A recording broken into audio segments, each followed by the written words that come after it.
Welcome to Ladies of Another View. I'm here today with Carmen and Ann over on the other end, and I'm Patty. Later on in the show, we're going to talk about it's been in the news for a while, the Southern Poverty Law Center, and they were spending money, millions of dollars, to fuel hate. But also, John Stossel did a report on them years earlier in 2018 saying, look at what a hate group they are and the kind of people that they are attacking. So we'll talk about that. Got a good one from the lighter side on your health and your mood. And first I want to introduce you to a guest I'm really excited to talk to. Brilyn Hollyhand, he has a new book out, Make America Talk Again, because we're not talking to each other and there's a lot of isolation and enemies aren't talking to each other because if you're on the left, well then I can't talk to you if you're on the right. So let me welcome you to the show, Brilyn. So happy to have you. And I want to say, ladies, I'm excited. You are an up and coming. You just turned 20, right? Yes, ma'am. Last week. Turned 20 last week, and yet he has been this emerging voice on conservative politics for youth because we keep talking about the brainwashing that's going on in the high schools and the colleges, and people don't know history. They're becoming socialists. Like, what happened to you, Brilyn? What's going on with you? Because you are conservative, right? So the number one thing I tell parents when they come up to me, they're concerned about the indoctrination is, you're right, it's crazy. I saw it in high school and I saw it in college. But the reason it didn't faze me is because I was raised right with Christian conservative morals and values in the living room before the government raised me in the classroom and indoctrinated me. And so I think it goes back to a lot of parenting, and I think it goes back to a lot of people prioritizing instilling those morals and values before anything could happen at what basically is a taxpayer-funded obedience training center that you drop your kids off at for 7 hours a day, 5 days a week. And we've seen the results of that. You wonder why we're flirting with socialism amongst my generation. It's because we've been coddled to think that capitalism is this big oppressive evil villain in our history classes. It's because we've been taught pronouns instead of the history of the horrors of socialism. So it goes back to parenting. Yes, it does. And, I have to say, at your age, you've already experienced a lot of things, but what would you say then as far as how many hours the public school system or actually anything outside the home takes up the time of kids versus how much time do they have with their parents at home? What kind of things are you seeing across the country? That's a good point. I think a lot of people kind of take for granted how much time the government has to, kind of coddle your kids, to have full control of your kids. 7 hours a day, 5 days a week is a lot.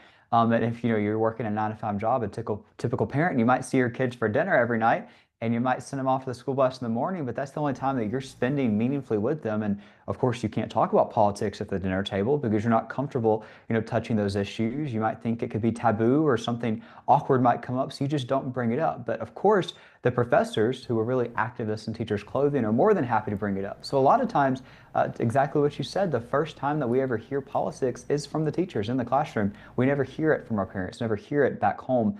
And it goes back to dinner table conversations. I think to make America talk again, parents have to start talking to their kids again. Grandparents have to start telling their grandchildren again what America used to be like, where we could just have civil discourse. The days when President Reagan and Speaker Tip O'Neill could debate at each other's throats the entire day, but still have dinner together that evening and still share some laughs together. That's the country we have to get back to, and I hope we can. I think it's very interesting that there is such a divide, and there is such a divide in even being able to hear the other side's story. So, I was a homeschool parent and really raised my children with conservative Christian values, but that's not always how they take their direction. And I agree that it is a parental issue and it's also a time issue because our children are so sitting in front of media and in school and all these other things that they're exposed to. So when it comes down to coming back to that table of talk, what about the methods that we're using are more successful? And I guess the thing that I think of is you get more flies with honey than... Yeah. I like vinegar. That's spot on. I think the big thing people come into politics with is, well, if we disagree, we've got to hash it out. And that never works well, as you can tell from what's happened on college campuses. I think if you look at somebody and start where you can agree, find some common ground. Every single time somebody's come up to me at a debate, regardless of how aggressive they are, what slurs they're screaming at me, what the items they're throwing at me, from the debate line, the first thing I always do is find a point of connection. So, oh man, I love that jersey, or that's a cool hat, I like that team too, or something that we can agree on so it humanizes them. So starting conversations, whether it be with your kids, your classmates, your coworkers, or your neighbors, just in that same light of let's start with common ground, and then we move to maybe more hot button issue we might disagree on. And guess what? If you leave the conversation, if you leave the dinner table, if you leave the lunch table still disagreeing, it's better off than what we've seen in social media, where we've seen both sides scream at each other, or we've seen assassinations on campuses. It's a lot safer than that. And practicing discourse, whether it be in a debate class in high schools, which there should be more of, or a club on a campus, or just a conversation with your parents, is the healthy place to do it before you get out in the public square. I think it's been so helpful, for me anyway, in thinking in terms of honoring people in our culture. And when we don't do that, we don't get good results, because like you say, we sort of, everybody becomes the enemy. But when we can say, I care about this individual, I care about their life, and because of that, I'm going to approach them with respect and honor, I think that really can bring a great start and segue into deeper conversations that might, take a little bit more oil to grease the wheel. Yeah, I want to say it's a little difficult. I have 10 kids, and some are conservative and some are not. So, same parenting. You obviously were, you had good family upbringing, but you absorbed a lot of what your parents were handing down. But it's not unusual for kids to want to go their own way. That's why teenagers think, oh mom, you're embarrassing me, how could you wear that purse, like you look, like you're hypercritical because you're separating yourself from your parents. So sometimes you want to go your own way, and plus there's a lot of brainwashing going on in the schools where they think like, okay, this is the truth, and like you said, 7 hours a day. So it's yes, you want to work on those kind of family skills, but it's more than just that too. Sometimes you better go to the school board meetings, like you need to know what's going on. And we've seen a lot, especially since COVID, of parents discovering things to their horror that are going on, to the country's horror, like, oh my gosh, this is what they're doing in school and this is what they're saying, and the school board is defending it. So it's a complicated world. I love that you're saying let's get America talking again, because I think just bringing it down, but I think a lot of the anger is coming from the left. And a lot of it is coming from your generation, although we're seeing a streak of conservatism within Generation Z, the young people. But a lot of them have fueled up this anger, and because of that anger, they don't want to talk. They think they need to hate, they need to isolate, they need to cut themselves off from all these toxic people and parents. I mean, can we talk about where is this anger coming from, and how do we diffuse that? Yes, ma'am. At the moment, I'm averaging 1,000 to 2,000 death threats a day. So just me walking to my own class on my own campus is really hard right now. Just me going to other campuses and debating is really hard right now. Me going out and having dinner with my buddies tonight will be difficult with security. Me trying to go tailgate this fall will be difficult. To my knowledge, we haven't gotten a death threat yet that's not from the left. Every single person is angry, and they're taking that anger out on their fellow Americans as opposed to specific policies. And if the left was aggressive at the ballot box, like they're aggressive with their death threats, they might win more elections. But instead, they do this fear mongering where they want to intimidate me. And I'll just tell you this, you can't hate me more than I love this country. And you can throw whatever threats you want at, you can say whatever you want to me, you can scare me, my family, my classmates, my friends. I'm not stopping. I've done this since the 4th grade, and I'm not stopping regardless of what they say. I'll give you this example. If the coward that executed my friend Charlie Kirk from that rooftop last September put the gun down, got off the rooftop, got into line, and debated Charlie, like every other student on that campus, Charlie would still be alive. He would be alive to wake his 2 babies up this morning, and that assassin wouldn't be rotting in a jail cell because he could have had a conversation. And him and Charlie might not agree at the end of that debate, but at least they talked. They practiced this civil discourse. I think we got to go back to that. Amen to that. Yeah, you make a great point, and I know that you have seen some pictures of you with Charlie, and that had to be devastating for you and a lot of the people that you know as well. So yeah, we have a lot more to talk to you about. So we're going to take a little break before we jump into our next topic. So don't go away. We'll be right back with Brilyn. We're not some big city operation with a call center that doesn't even know where North Dakota is. We're Beck, built and rooted in rural North Dakota. We're your neighbors, your cooperative. working together for more than 70 years to keep you connected to what matters most in your life. Our Beck Fiber is more than just internet service. It's what you rely on every day. And if you ever have a question, we're just down the road, ready to help. Beck Communications, committed to you because we're local too. West River Equipment of Mandan is here to help you maintain peak productivity in your operation. As an authorized dealer for many high-quality equipment lines, we have the new and used equipment it takes to make your farming, ranching, or construction operation profitable and efficient. West River Equipment also has the parts on hand and the experienced technicians in our shop to get your equipment back in action fast. Find what you need at West River Equipment on Old Red Trail in Mandan. Yeah, U.S. Cattlemen is a member organization that each member has a vote in anything we do with policy. We're representing the independent cattleman or the cow-calf guy or an independent feeder or whatever. We like to support the independent producer. We're talking about mandatory ID, we're talking about cool, we're talking about all the legislation that's going to be coming down with the new administration. There's going to be lots of moving and shaking, so always check us out at our website, uscattleman.org. Come on in and experience small-town hospitality and the personalized care that makes car buying a pleasure. We know that every journey starts with the right car. Whether it's school drop-off, weekend road trips, or your daily commute, we have the right vehicle for you and your family. With trusted brands, affordable prices, and a team that treats you like family, finding your next car has never been so easy. We pride ourselves on personal attention and quality service. Bassett Motors, where our customers send their friends. When I first decided to invest in gold, I was a bit nervous and unsure how to start. Luckily, I found Noble Gold Investments. From the very first call, they made investing easy. No pushy sales tactics, no gimmicks, and no confusing free silver offers with hidden fees. Just honest advice tailored to my needs, giving me confidence every step of the way. If you're new to gold investing or want a partner you can trust, visit noblegoldinvestments.com. Welcome to where classy meets Wild West. Buffalo Gypsy Boutique of Bismarck has clothing, decor, and gifts ranging from sophisticated boho style to fun and flashy. Our exclusive brands such as Scully, Double D Ranch, and Tanner Mark provide standout style for the whole family, right down to the little ones. We always have a great selection of Kimes denim, and we proudly offer American-made jewelry and artwork. Find Buffalo Gypsy classing up North Bismarck just off Highway 83.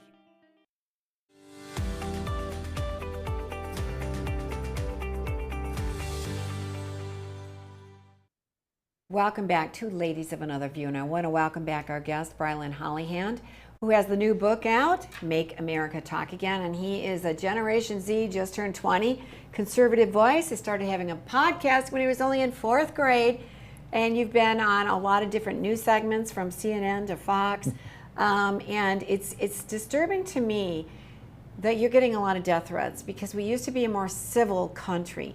Death threats were an anomaly. They weren't par for the course. And you mentioned when we were talking during the break that you can go out to eat and you need security because your life is constantly being threatened.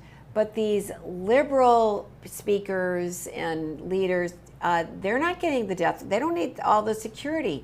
So there's definitely some anger and hate being stirred up on the left and violence, wouldn't you say?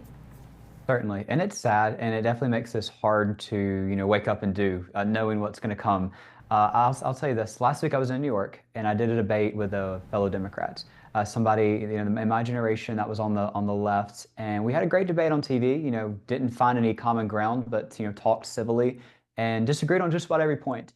And when we go to leave, he was like, "Hey man, do you want to go eat at this place?"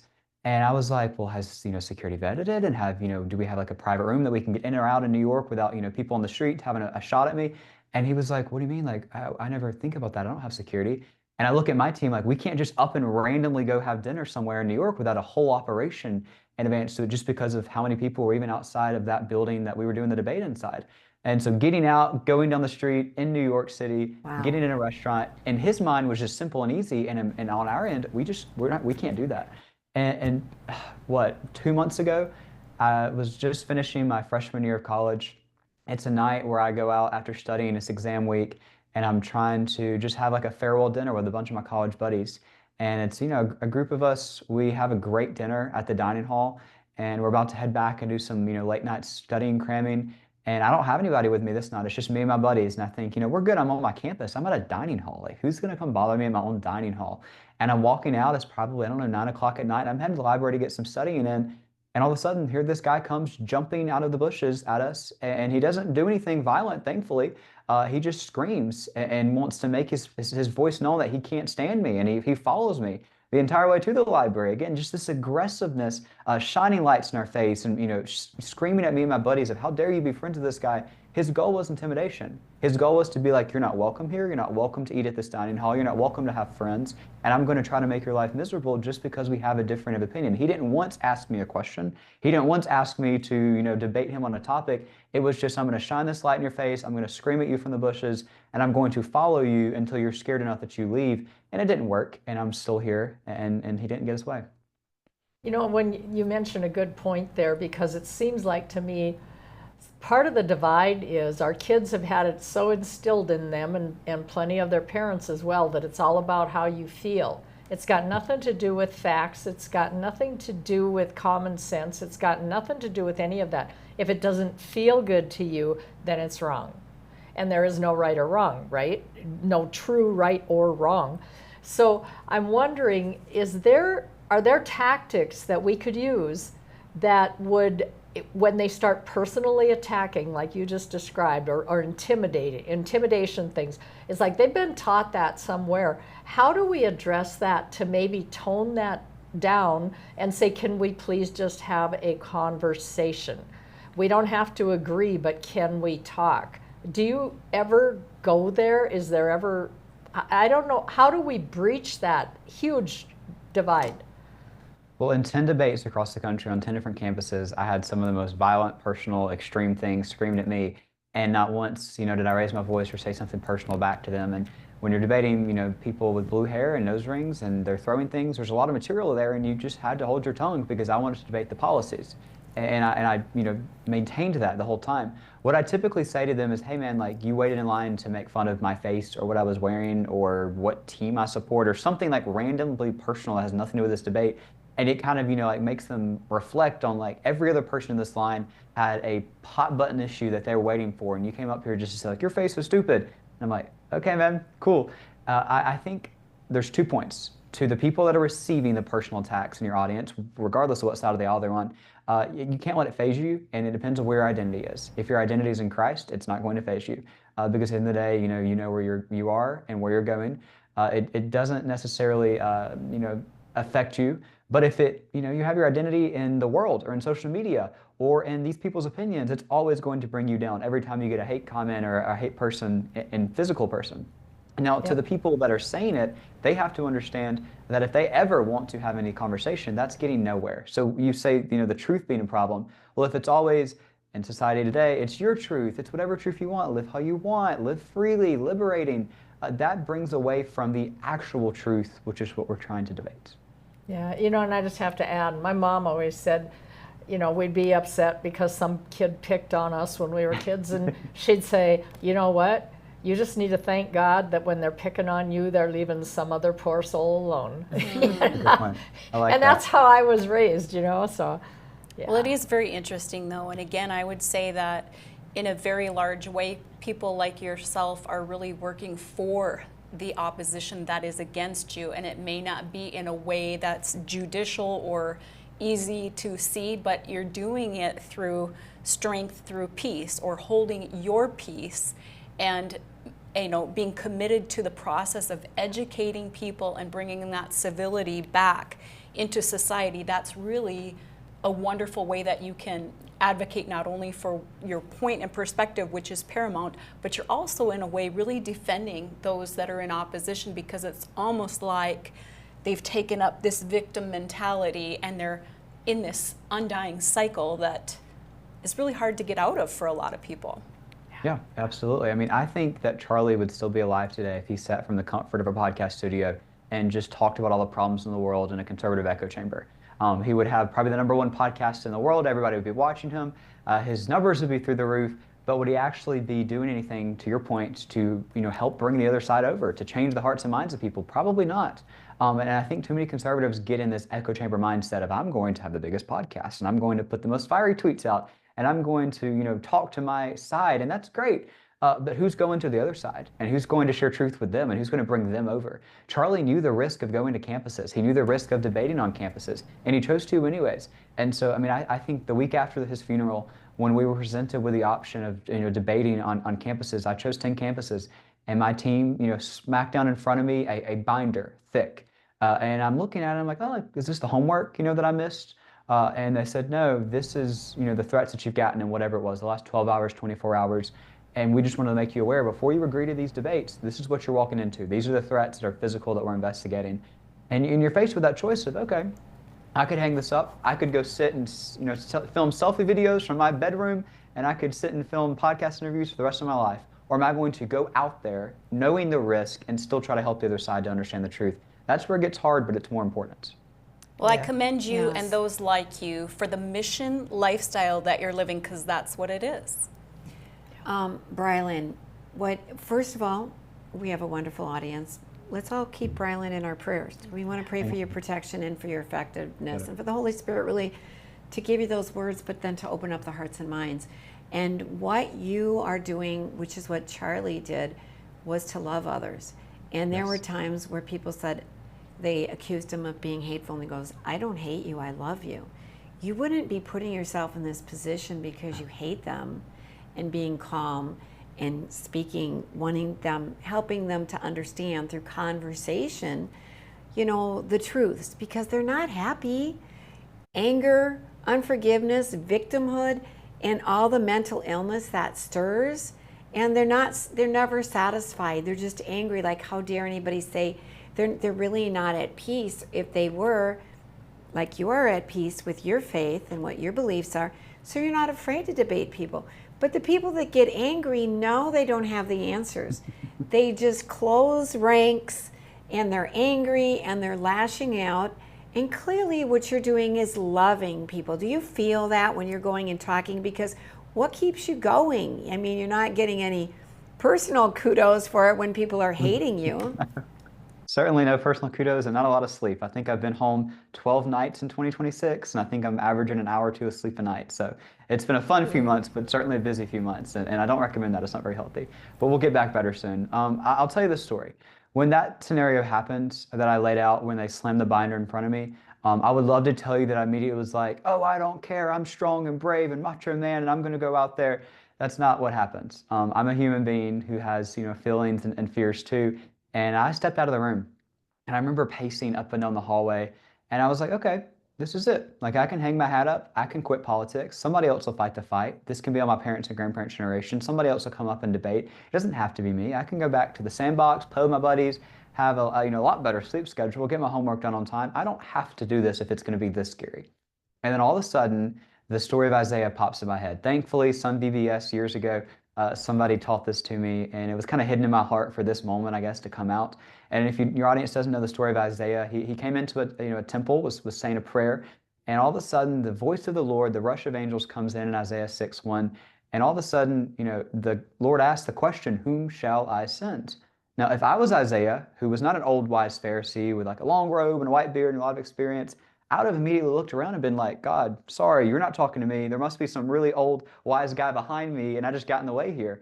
And Isaiah didn't say that. His response, as we all know in Scripture, is, here I am, send me. He didn't say, here I am, send me if you make it comfortable, if you make it safe, if you make it easy. He just said, here I am, send me. So to your point, you're exactly right. It's a mission field. I might not be, in the jungles of Ecuador or reaching unreached tribes, but we're sharing the truth on campuses, and that's about as dark a place as you can get. You're a missionary, like in a cannibal society, that you're trying to bring light. And we know Charlie did bring light to people, just as you are. When we come back, we're going to talk a little bit more about your book, Make America Talk Again, to try to fight the isolation that's going on and leading to unhappiness in this country, right after this.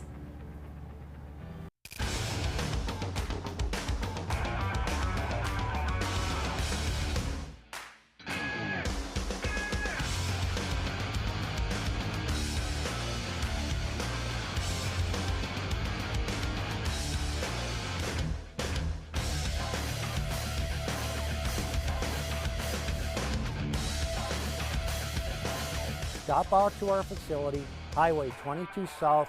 Let us build a truck for you. When there's a storm on the horizon, you typically don't get a lot of advance notice. So you brace yourself as best you can and rebuild when it's over. Times like these are what insurance is for, the protection of our livelihoods, our families, our homes, and our lives. We support our community coming together in times of need. As an independent insurance agency, we tailor our services to your needs. At Dakota Community Insurance, we can help you weather the storm. Talk to one of our agents today. There's never been a better time to rediscover the style, reliability, and all-season, all-terrain fun of the all-new Nissan lineup at the new and improved Ryan Nissan. Whether it's the sleek and stylish Murano, the adventure-ready Pathfinder, or the reimagined, ready-for-anything 2026 Rogue, the all-new Ryan Nissan has the vehicle of your dreams at a price perfect for any budget. It's time to rediscover your passion for the road. It's time to rediscover the all-new Ryan Nissan, engineered to endure. Let's be frank, it's a pain to be without your vehicle after an accident. That's why you should take it to Jerome's Collision Center. Our shop is supersized and we have the qualified staff to fill it up and work on your vehicle, step by step, piece by piece, in crazy fast time without sacrificing quality. When you need us, we'll turn your bad experience into a good one. We're Jerome's Collision Center and we're the best at what we do. Hey, I'm Corey Heppola, and I grew up in a small town. This road used to be gravel. But a long time ago, I left to live in a big city. Now, I wonder... Just because we're small doesn't mean we can't have nice things. What would it be like to move back? Man, it's mad love up in here. So, I'm traveling to different small towns across the Midwest to find out. Because what do I really know about rural living? Oh. The people. If there is anything that you can say about this town, it's that we take care of each other. The innovation. So none of this equipment even existed. And the opportunities. It's like every year in the spring, there's always like a revitalization of just excitement. This is my town. Oh! Oh, jeez! You were close. 7 episodes. Sunday night, 6:30 on Beck TV.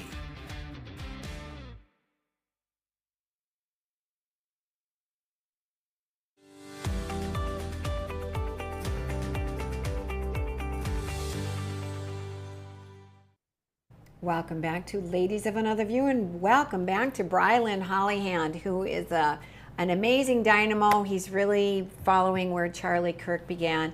And his latest book is Make America Talk Again. So let's talk about that, because we're not talking. Now, we talked about it on a macro scale. Politics, we need to talk. We need to have conversation. We need to be able to disagree and then go out and, have a meal together. But you're also talking in the book about isolation, that there's a lot of isolation in this country, partly because people are behind screens, because we're not talking. Address that. What is happening in our country that's creating this isolation of loneliness?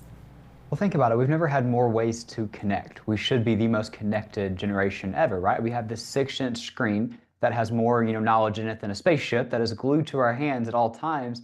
And we are glued to it. We're constantly scrolling through it. We have like a gazillion apps we can talk to everybody on. So we should be so united behind each other.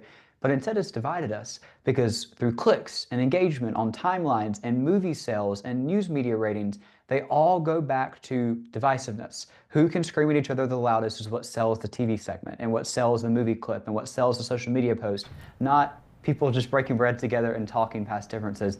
And so that hyper-fixated engagement has drawn us to be like, oh yeah, this is normal. Like, it's totally okay to scream and assassinate and rant online, because that's all we've seen. That's the only examples we've seen. We were kind of raised in an era where politics and faith were taboo. So you couldn't talk about politics or faith at the dinner table. You couldn't talk about politics or faith in the living room or the classroom or in the public square, and certainly not at church, because it's uncomfortable. You don't do that. You don't touch that.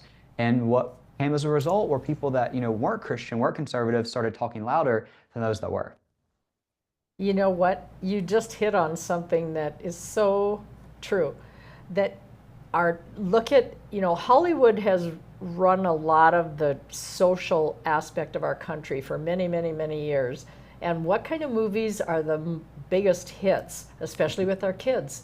it's the Transformers, it's the, you know, what all those characters that can do all sorts of things. Superheroes. And it's always the conflict. There's always conflict, and somebody's stronger than the other one, and by golly, they come through and they save the world, and, you know. There aren't the movies where you sit down and you're having a discussion at the table with your family, and one kid, your teenage boy, does not like what dad's saying, and they can converse and they can knock heads, but they walk away loving each other. We don't see those movies. Can you speak to that? Yeah, and I think we have to practice it. Whether that means bringing back, say, maybe debate clubs as a requirement in high schools, I think that's a first step. Oh, whether you are my people. Oh, I've been perfect. saying that. Sorry, Because I interrupted. no, that's perfect. That's what we need. I have people that come and stand in line and they can't even, like, they're shaking so bad they can't form a sentence because they've never practiced it before. And I get it, it's scary, and they want to disagree with me behind the microphone, but they can't. They've never practiced it before. And they're, they're trying to read off their script and they're shaking so bad that I just have to be like, hey, like, just talk to me. Ignore the cameras, ignore the people in the room, just talk to me. Maybe if we practice it in high schools, maybe even earlier than that, there's no reason that we can't have middle school debate clubs. Because once you get into college, that's when it starts. That's when you're living on campus, having to break bread and sit in classes and sit in dining halls with people from all walks of life, from all different parts of the country, where there's going to be disagreement. So if it's practiced beforehand in your bubble, in your local community, how to debate, once you get to college, it'd be a lot better. I think that's wonderful, and it's absolutely necessary. And in the meantime, when we're working for some of those bigger, changes to happen, because it's a process that needs to happen, because we know it's not just going to be easy, right? In the meantime, a one-on-one ability to sit and have the mindset of, hey, let's reason together. Let me connect with you. Let me show you why I feel the way that I do, and let me hear you and listen to you and come to you with a position of warmth that is honoring to you, so that we can actually make some headway. And to do that, we have to have friends on the other side of the aisle. I think we're kind of trained in this area. Oh, we can only talk to people that agree with us 100% on every single issue. We're going to sit in our echo chamber, in our bubble. We're going to watch media that we agree with. We're going to tune out the other side. And our timeline is going to just be full of things that we like and agree with. So we never understand the other side's perspective. We never talk to the other side. I've got a lot of friends that will, debate me hardcore online or on TV, and when the cameras turn off, we can break bread together and still be friends. That's what we have to get back to if we're going to have this healthy dialogue. Say it louder from the back. Well, part of the problem is journalism. I started out in journalism. I took a year at University of Detroit, and there was supposed to be this objectivity. Nowadays, a lot of these journalism schools talk about advocacy journalism. So we know the left has taken over the media, so that they think it's bad for the country to let conservative values be presented in a positive light. And we do need to get debate. All of us just agree wholeheartedly. You need to teach kids to debate. That yelling and screaming and name calling is not effective debating. So they don't know how to bring the point and bring their points against you. Now, I suppose you see a whole variety.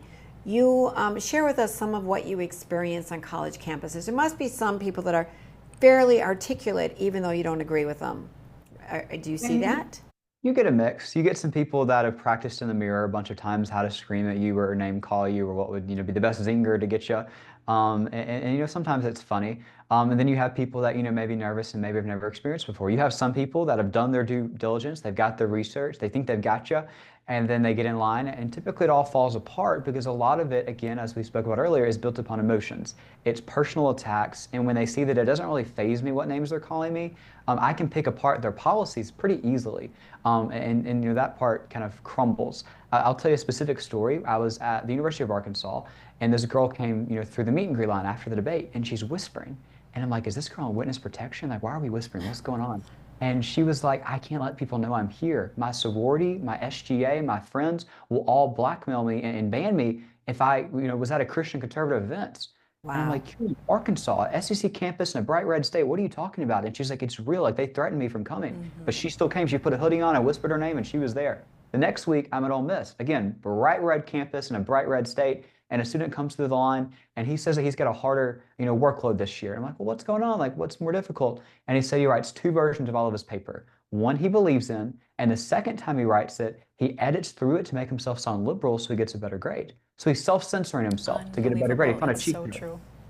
That's disturbing and scary that that's happening in very conservative states. It's happening in our state, even in our public Yep. school systems. I've Yep. had witnessed that in my own children in grade school. Yeah. Oh, yeah. And you know, I'm going to go back off a little bit, but when you mentioned, just tell me, is there any talk nationwide anywhere to get debate and speech back as a required topic class in middle school and high school? Is anybody talking about that? Because it will save us or we're going to go down. There's talk of it. I'll tell you, it's hard to make it past just conversing though, because tenure is what we're fighting. So with the indoctrination, we're fighting the tenured professors or, like you said, grade school teachers. They're the same ones that are stopping debate from happening. They would have to be the sponsor at their local school, and they don't want to do it because they don't want debate. They like the extremism. And so if we could get tenure out of some schools, I think we would have a little bit easier time bringing new voices in that are willing to sponsor, say, that club at the local school. Well, Charlie Kirk did it. You're doing it now, Brilyn. And I want to point people to your website, BrilynHollyhand.com. His book is Make America Talk Again. And don't forget, support this guy. Go follow him on social media. Pray for him. And if he's in your town, go see him. Yeah, for sure. Thank you, Brilyn, for coming on. Thank you. Brilyn, for coming on to our show. We really did appreciate it. This is a lot of fun. I appreciate it. I'll have to come back another time. I appreciate that. You're welcome anytime. So Thank you, ladies. thank you. Thank you. When we come back, we're going to talk about the Southern Poverty Law Center. And John Stossel was a hate group a long time ago, so we're going to have an interesting clip from him. Don't go away.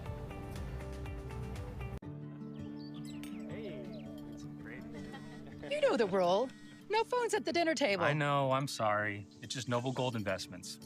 I bought some gold for the kids. Finally. Well, the gold you bought me gives me so much security in this economic disaster we're having. I want that for them too. Well, I've been investing with Noble Gold Investments for years, and I'm pretty sure they can wait until after lunch. Invest in something you can hold. Invest in Noble Gold. Visit noblegoldinvestments.com to learn more. West River Equipment of Mandan is here to help you maintain peak productivity in your operation. As an authorized dealer for many high-quality equipment lines, we have the new and used equipment it takes to make your farming, ranching, or construction operation profitable and efficient. West River Equipment also has the parts on hand and the experienced technicians in our shop to get your equipment back in action fast. Find what you need at West River Equipment on Old Red Trail in Mandan. Find relief for what ails you at Steep Me Tea Apothecary. Teas, supplements, tinctures, and more. Formulated to fight whatever has you down. We're Bismarck Mandan's favorite place to find delicious, natural, and easy ways to alleviate symptoms brought on by anything from colds to cancer. Brew a better you at Steep Me Tea Apothecary. Steep Me products may cause side effects, including but not limited to improved mood, deeper sleep, enhanced hydration, renewed sense of smell, increased energy levels, superior balance, boosted immunity, proper digestion, restored sense of calm, and a delightful smelling home. Welcome to Radiant Retreat Tanning and Spa in Mandan, where a relaxing spa experience meets the latest in healing innovations. Take total control of your massage in our Hydro Massage Bed. Experience whole body healing in our Zero Body Cryo Bed. Let our salt sauna and halo generator restore your respiratory and skin health. And of course, tailored tanning will keep you looking as good as you feel. Discover your best self at Radiant Retreat, 1307 1st Street Northeast, Mandan. We're from North Dakota, where 12,000 workers bring electricity to 2 million customers and provide over $5 billion in economic activity to the state, while reclaiming 22,000 acres of land. This is coal country.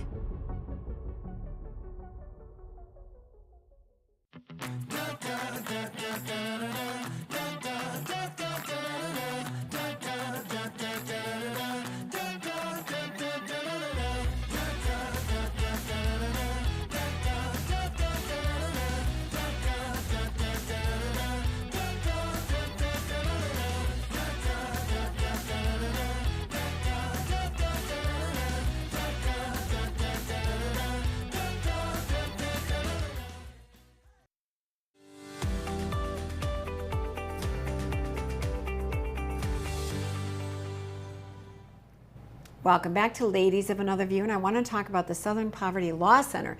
Now, there's been recent news that they've been indicted on, found to be spending like $3 or $4 million. I see it being reported different amounts, millions of dollars, actually stirring hatred.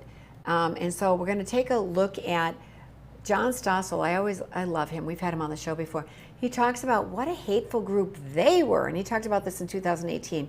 And then we'll look at the recent news on them. But first, let's watch this.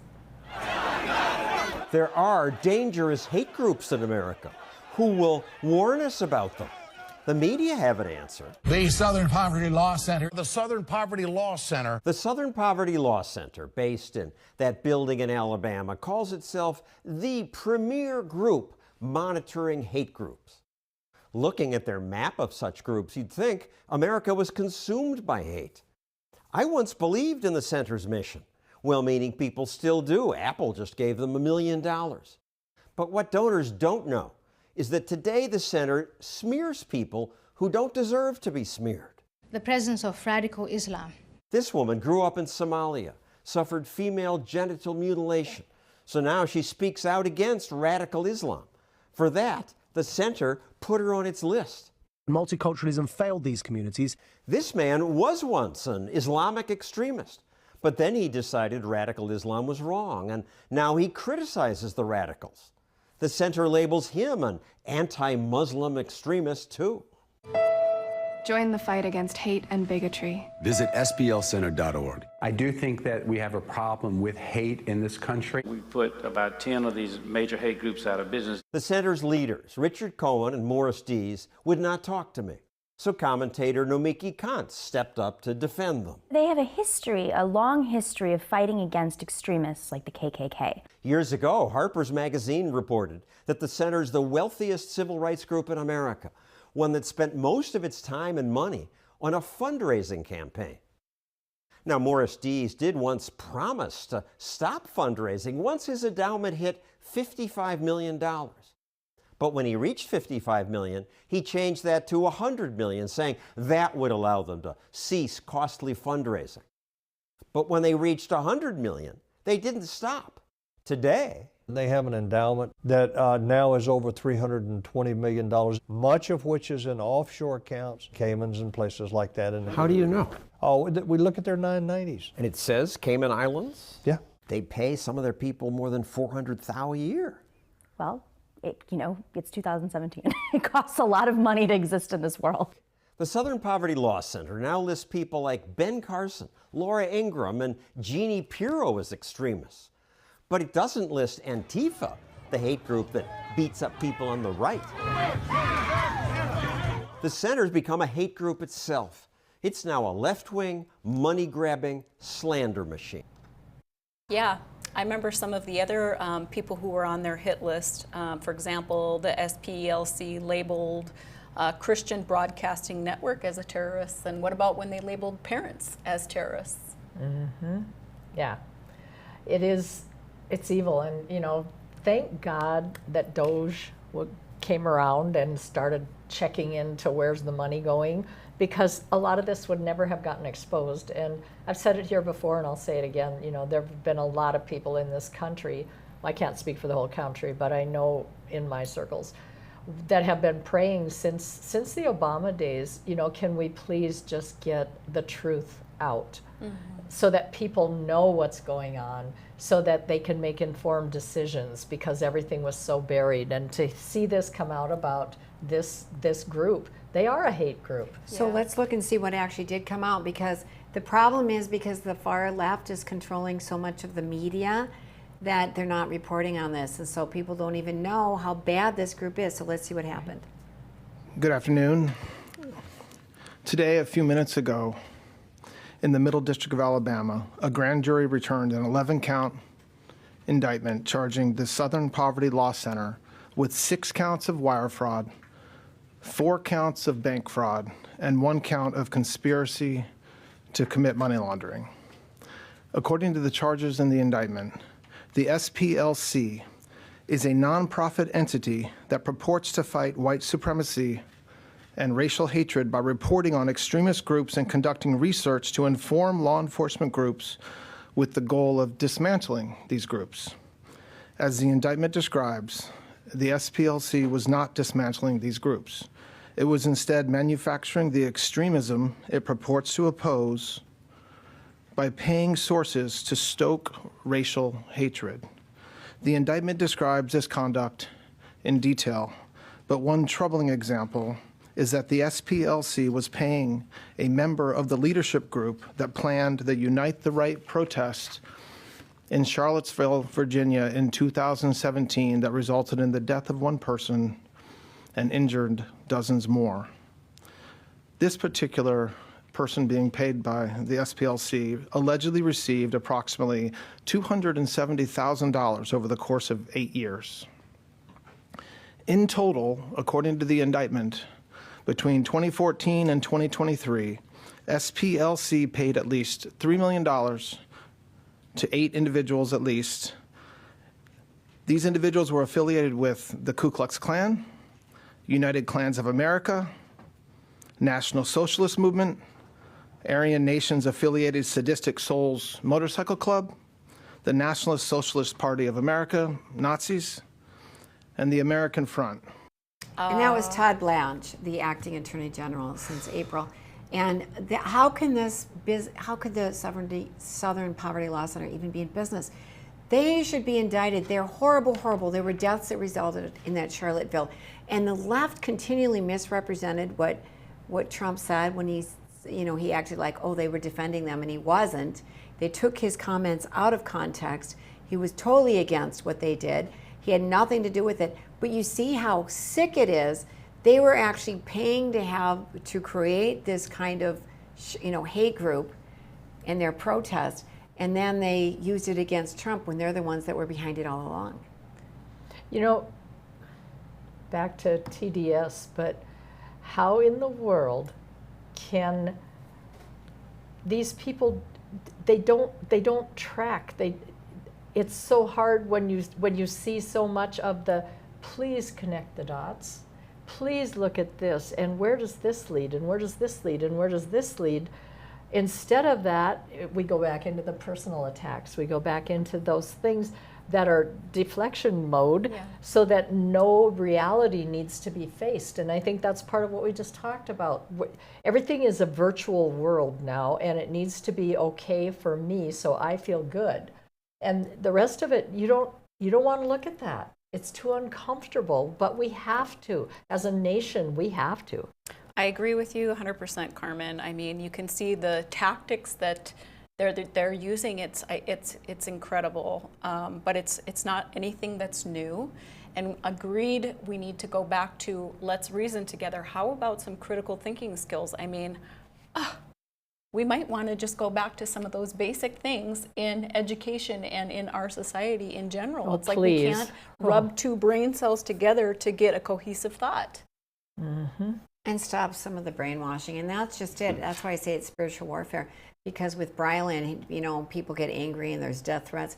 It's like, how many people don't even know about this? That the Southern Poverty Law Center, that they even did this. I bet a lot of people just think they're wonderful.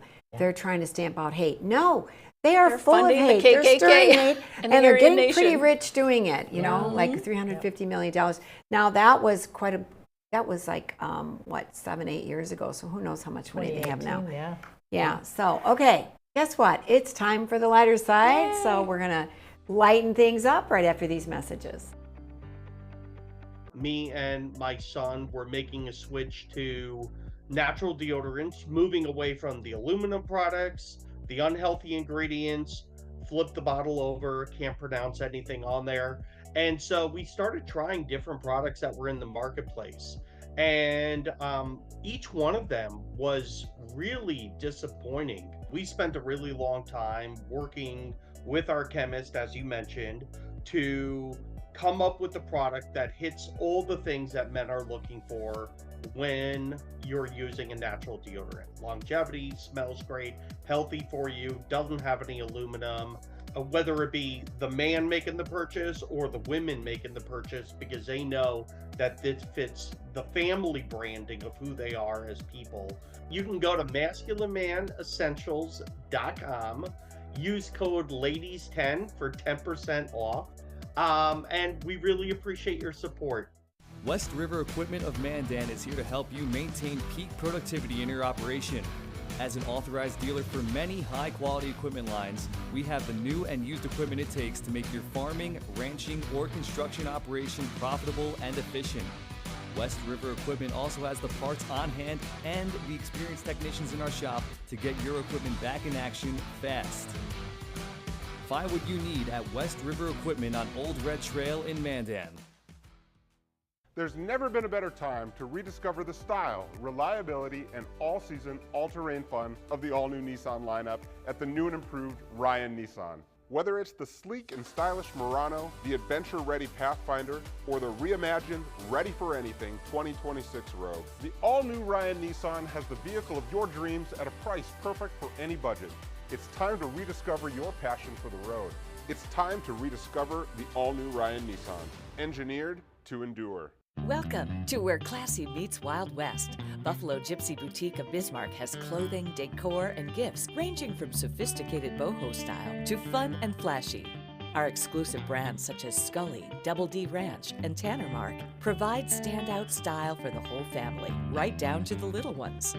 We always have a great selection of Kimes denim, and we proudly offer American-made jewelry and artwork. Find Buffalo Gypsy classing up North Bismarck just off Highway 83. Ashley, North Dakota is where life moves a little slower, but never gets dull. From hunting, camping, and fishing to safe streets where kids can be kids, this is the best of small town living. And Ashley offers everything you need, from healthcare to hardware to countless ways to stay active. Here, we've invested in our future with major upgrades to roads, parks, and education. Whether you're here for the day or here for life, you'll find Ashley's where you ought to be.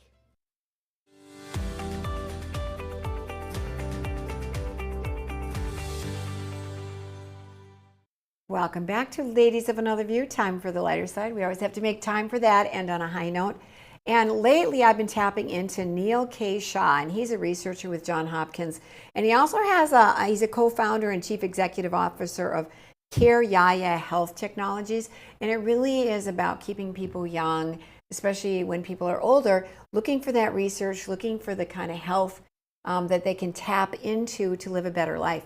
And I love this research that he found about grandkids. They can heal you and make you happier. And he actually talks about studies that have been done. So let's watch this. A study that should have made front page news everywhere was quietly published and quietly ignored. It found something that grandparents have always expected and scientists are now only able to measure. Regular and meaningful contact with grandchildren produces measurable changes in the aging brain. Not just mood improvement, but structural changes. Increased activity in memory and language centers, slower deterioration of neural pathways associated with social cognition. The researchers compared older adults with regular grandchild contact to those without it after controlling for overall social activity. The group that interacted with grandchildren showed significantly better outcomes. Something specific to that relationship, not just social contact in general, was doing something that other interactions were not fully replicating.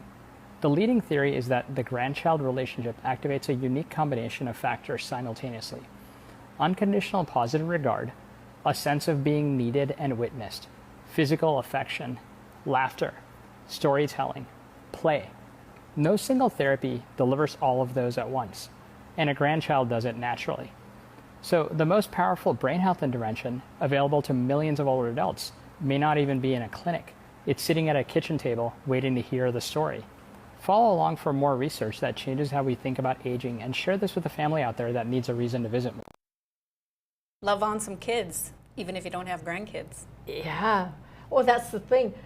We used to have a program where I worked that we brought in foster grandparents, like especially grandmas, and those kids that were, in having trouble, they loved the days of the week that grandma would come, and they just latched on to grandma. And I mean, they couldn't do it with their own parents, for various reasons, but that grandma, and knowing that, and what it did for that grandma, she'd come in maybe just kind of shuffling and walking out kind of with a little bounce in her step, because they're just so cool to have those relationships. So yeah, if you have grandchildren, you can love on them, really take advantage. It's good for the grandkids too. And if you don't, there's opportunities. I've done a couple shows. One, there was this little boy who didn't have his father, and he was saying hi to all the neighbors, and it was a senior neighborhood, and they all came and they got to know him. They were like grandparents to him, and they got to know each other. So look for ways to create that kind of connection and community. And I want to talk about a connection that we really appreciate. We've been voted Best of the Best 5 years in a row, and now is that opportunity again, the Bismarck Tribune's annual Best of the Best contest. So we were nominated this year in the categories of Best Local TV Station, Best TV Personalities with Chris Brintle and Lori Hintz, and Best Video Production Company. So that, like, wow, we have 4 different nominations going on there. And if you go to, you can visit Beck.tv to vote. You can use that QR code there and vote for Beck. Like, you guys you're amazing. Like, we feel so appreciative that we have such a loyal audience. Yeah, for sure. Yep. It's fun doing this show. I mean, if we didn't have fun with it and we didn't think it was important, we wouldn't be doing it. I'm sure we would have lost interest a while back. And we're just so thankful for our audience that you will tune in, and we love to converse with you, even if it's just through a screen. But at least we get to have some time with you, and I love it. Yes, agreed. My sentiments agreed. And so we encourage you to go get out there and slower your degeneration of those neural pathways by investing in the lives of kids. And while you're at it, you can vote for us. Yes. Yeah, doing something new. Like, this is new. Well, you guys do it once a year. So we've been doing this for 6 years, and Carmen was with me in the beginning. Yeah. 6 years. I never thought I'd be here for 6 years. I thought, okay, maybe I'll do it a year. But it's addictive. You know what? We just are. A lot of times there's drama behind the scenes, but there isn't. We actually all love each other. We really look forward to seeing each other. I think we keep coming back because it is a sense of purpose, that we do this for a sense of purpose. Yep. And we just, for our audience, we love you guys. Thank you for tuning in. We'll be back next time with Ladies of Another View on Beck.